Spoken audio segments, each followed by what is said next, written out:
آیا ہو یا کسی نے آپ پر کوئی ظلم کیا ہو، اس کو بھی کہہ سکتے ہیں۔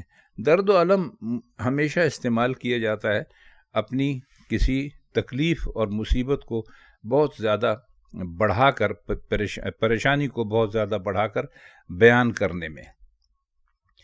تو اس میں کہتے ہیں کہ جیسے ہم نے آپ کو پہلے بتایا ابھی کہ یہ بھی تقریباً اسی شعر جو ابھی ہم نے پہلا شعر اس کا پڑھا تھا، جس کے اوپر بات ہوئی ہے، تقریباً اسی سے ملتا جلتا ہے، یعنی اس کا موڈ اور اس کا مزاج اور اس کی کیفیت ویسے ہی ہے۔ تو کہتے ہیں کہ ہم خود ہی سوال کرتے ہیں کہ خدا، جب ہم تیری طرف سے کوئی رنج اور غم برداشت نہیں کرتے تو آخر تجھ سے لطف و کرم کی امید پر کیوں زندگی بسر کر رہے ہیں؟ لطف کی امید تو اسی سے ہو سکتی ہے جو ظلم سہے۔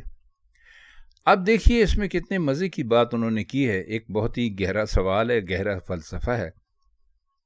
فرماتے یہ ہیں کہ جب تیری طرف سے ہمیں کوئی پریشانی آتی ہے تو ہم واویلا شروع کر دیتے ہیں، اپنی قسمت کا رونا رونے لگتے ہیں، کہتے ہیں کہ ہمارے اوپر یہ ظلم آیا، یہ پریشانی ہوئی، برداشت کرنے کو تیار ہی نہیں ہوتے، لیکن ہمیشہ اس بات کی امید رکھتے ہیں کہ اللہ کی طرف سے ہمارے لیے سب اچھا ہوگا۔ مطلب یہ کہ اللہ کی طرف سے اگر کوئی چھوٹی موٹی آزمائش آتی ہے تو اس پر شور شروع کر دیتے ہیں، واویلا مچانے لگتے ہیں اور کہنے لگتے ہیں کہ جی دیکھیں ہمارے اوپر کیا ظلم ہو گیا، دیکھیں اللہ نے ہم پہ کیا مصیبت بھیج دی۔ لیکن اس کے باوجود بھی، اس آزمائش میں پورا اترنے کے باوجود بھی اللہ سے ہمیشہ امید رکھتے ہیں کہ ہمارے لیے بہت کچھ کرے گا، رحمتیں ہمارے اوپر ہوں گی، برکتیں ہوں گی، نوازشیں ہوں گی، ہمیں بہت بھرپور طریقے سے جو ہم مانگے ہوں گے وہ ہمیں دے دے گا۔ تو فرماتے ہیں کہ یہ کوئی اچھی بات نہیں ہے۔ جب اللہ کی طرف سے آپ کے اوپر کوئی پریشانی آتی ہے تو آپ کو اس پریشانی کو اللہ کی مرضی سمجھ کر صبر اور سکون سے برداشت کرنا چاہیے۔ جب آپ ایسا کریں گے تو اللہ آپ سے خوش ہوگا، اور اگر پھر آپ اللہ سے کسی بہتری کی توقع کریں گے تو وہ توقع کرتے ہوئے آپ اچھے بھی لگیں گے، کیونکہ یہ نہیں ہو سکتا کہ ایک طرف تو آپ ذرا سی مصیبت پریشانی آنے پر شور مچانا شروع کر دیں اور اس کے بعد پھر یہ بھی امید رکھیں کہ وہ ہمارے ساتھ اچھا بھی کرے گا۔ تو انسان کی زندگی اسی دھوپ اور اسی سائے کا کھیل ہے۔ تو فرماتے یہ ہیں کہ انسان کو ہر حال میں، ہر تکلیف میں، ہر پریشانی میں اللہ کا شکر ادا کرتے رہنا چاہیے، کیونکہ اللہ اگر آپ کے اوپر کوئی پریشانی بھیجتا ہے تو وہی اللہ آپ کو طرح طرح کی نعمتوں سے بھی نوازتا ہے۔ اس کا تیسرا شعر ہے، وارفتگی یہ دل سے یا دست تصرف ہے، ہیں اپنے تخیل میں دن رات بہم تجھ سے۔ وارفتگی کا مطلب ہوتا ہے دیوانگی، یعنی آپ اگر کسی کو چاہتے ہیں دیوانگی کی حد تک تو آپ کہہ سکتے ہیں کہ بھئی اس پیار میں یا اس محبت میں وارفتگی ہے۔ اور تصرف کا مطلب ہوتا ہے کہ کسی کا اختیار ہونا۔ تخیل کا مطلب ہوتا ہے خیال، سوچنا۔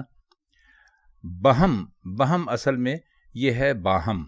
باہم سے مطلب یہ ہوتا ہے کہ کسی سے ملا ہوا رہنا، کسی کے ساتھ دوستی رکھنا یا کسی ساتھ تعلق اپنا جوڑ کے رکھنا۔ تو اس میں بھی آپ اس شعر کو بھی آپ دونوں معنی کر سکتے ہیں، تو ہم چلیے اس کا مجازی معنی کر کے دیکھ لیتے ہیں۔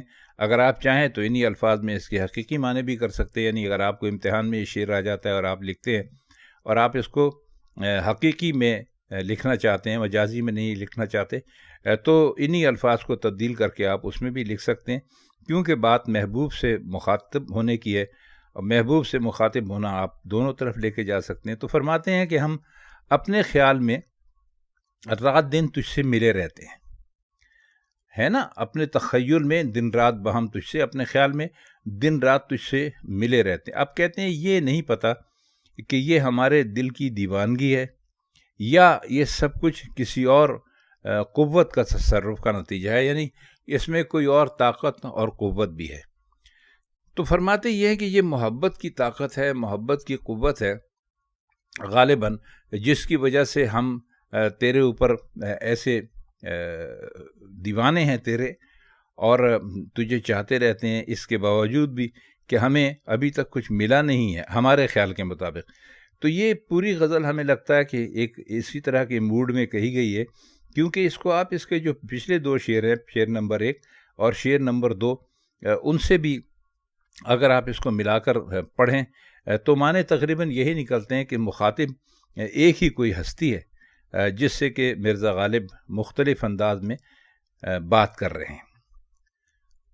شعر نمبر 4 ہے، یہ جور و جفا سہنا پھر ترک وفا کرنا، اے ہرزہ پژوہی بس عاجز ہوئے ہم تجھ سے. یہ جور و جفا کا مطلب بھی ہم آپ کو بتا چکے. ترک کا مطلب ہوتا ہے چھوڑ دینا، ترک وفا، وفا کرنا، چھوڑ دینا. اب اس میں ہرزہ پژوہی کا جو لفظ ہے یہ شاید آپ کے لیے بالکل نیا ہوگا.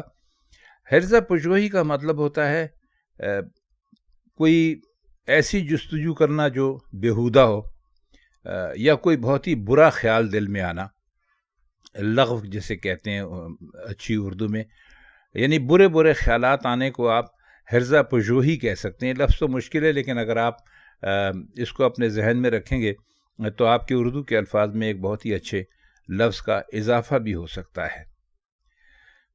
تو فرماتے یہ ہیں اس میں کہ اتنے ظلم اور ستم ہم نے سہ لیے، پھر ہمیں وفا کے راستے سے ہٹ جانے کی فکر ہوئی کہ بھائی ہمارا کام تو بنتا نہیں ہے تو ہم ان سے کس بات کی وفا کریں. ہر وقت ہم پہ ظلم ہے، ہر وقت ہم پہ ستم ہے، ہر وقت ہمیں طرح طرح کی باتیں سننا پڑتی ہیں. تو پھر فوراً ہی اگلے مصرے میں کہتے ہیں کہ اے ہمارے برے خیال، بیہودہ فکر، تم الگ رہو ہم سے، ہم تیرے ہاتھوں عاجز ہو گئے ہیں. مطلب یہ کہ جور و جفا برداشت کر چکنے کے بعد وفا سے ہٹ جانا یا دستبردار ہو جانا بہت ہی برا خیال ہے. اب اس میں دیکھیے کتنی اچھی بات انہوں نے کہی ہے. دیکھیے بعض اوقات ایسا ہوتا ہے کہ آپ کسی کام کے لیے کوشش کرتے ہیں لیکن وہ کام بنتا نہیں ہے، پھر آپ اس کے لیے اور کوشش کرتے ہیں، برسوں گزر جاتے ہیں اس کوشش میں، لیکن وہ کام آپ کا پھر بھی نہیں بنتا. تو آپ کے دل میں بار بار خیال آتا ہے کہ یار چھوڑیں، ہٹائیں، دفع کریں، اب بس اب یہ کام نہیں بننے والا. تو پھر کہتے ہیں یہ فکر جو ہے یہ بڑی بیہودہ ہے، یہ بڑی غلط ہے. وہ اس لیے غلط ہے، دیکھیے بات ان کی بہت درست ہے. وہ کہتے ہیں کہ وہ اس لیے غلط ہے کہ اتنی زیادہ محنت کرنے کے بعد اب دل میں اگر یہ خیال پیدا ہو کہ ہمیں یہ کام چھوڑ دینا چاہیے تو یہ کچھ مناسب نہیں ہے. اور دیکھیے یہ بات ایک حد تک ہے بھی درست. جب آپ محنت کرتے رہتے ہیں، اپنے راستے پہ جمے رہتے ہیں، تو ایک نہ ایک دن کامیابی ضرور آپ کے قدم چومتی ہے. تو مرزا غالب نے اس طرح کر کے اس خیال کو نظم کر دیا ہے لوگوں کو بتانے کے لیے کہ آپ جب کسی ایک کام کا تہیہ کر لیتے ہیں اور اس میں آپ تکلیفیں برداشت کرتے رہتے ہیں تو آپ کے دل میں یہ خیال پیدا ہونا کہ اب مجھے اس کو چھوڑ دینا چاہیے، یہ کام جو ہے یہ نہیں بن سکتا، یہ بڑی بیہودہ بات ہے. آپ اپنے قدموں پر مضبوطی سے جمے رہیں اور کوشش اسی طرح کرتے رہیں تو انشاءاللہ کامیابی آپ کو ضرور ملے گی. اس کا آخری شعر ہے اس غزل کا کہ غالب کی وفا کیشی اور تیری ستم رانی مشہور زمانہ ہے، اب کیا کہیں ہم تجھ سے. دیکھیے اس شعر میں بھی مرزا غالب نے بہت مزے کی بات کی ہے، اپنے محبوب کو مخاطب کیا ہے. وفا کیشی کا مطلب ہوتا ہے ہمیشہ وفادار رہنا یا وفا کرتے رہنا، اور ظلم و جور کا مطلب بھی ہم آپ کو بتا چکے ہیں. ستم رانی کا مطلب ہوتا ہے ہمیشہ ظلم کرتے رہنا. تو کہتے ہیں کہ ساری دنیا جانتی ہے کہ غالب وفادار ہے، اور یہ بھی ساری دنیا جانتی ہے کہ تو ظالم ہے، تو نے کبھی ہمارے اوپر کوئی مہربانی نہیں کی. تو کہتے ہیں یہ باتیں ساری دنیا میں مشہور ہیں، ساری دنیا ان کو جانتی ہے، تو ان پر بات کرنے کا کوئی فائدہ ہی نہیں ہے. مطلب یہ کہ اگر تو جتنے بھی ظلم کرے وہ تیری عادت ہے جس کو سارا زمانہ جانتا ہے، اور اس کے جواب میں ہم جتنی وفا کریں وہ ہماری عادت ہے، اس کو بھی سارا زمانہ جانتا ہے. تو محبوب کو یہ بتا رہے ہیں کہ یہ کوئی نئی باتیں نہیں ہیں. عاشقوں کے اوپر معشوق ہمیشہ ظلم کرتے رہیں اور عاشق ہمیشہ اس کا جواب وفاداری سے دیتے رہیں اور یہ بات سارے زمانے میں مشہور ہے۔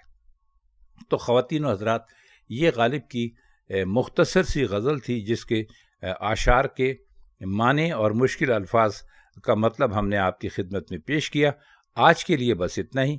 آپ سے اب ملاقات ہوگی غالب یا میر یا کسی اور کے کلام کے ساتھ آئندہ محفل میں، لیکن اس سے پہلے ہم آپ سے یہ ضرور عرض کریں کہ اگر آپ کو یہ لیکچر پسند آیا ہو تو ہمارے چینل کو لائک اور سبسکرائب ضرور کر دیں۔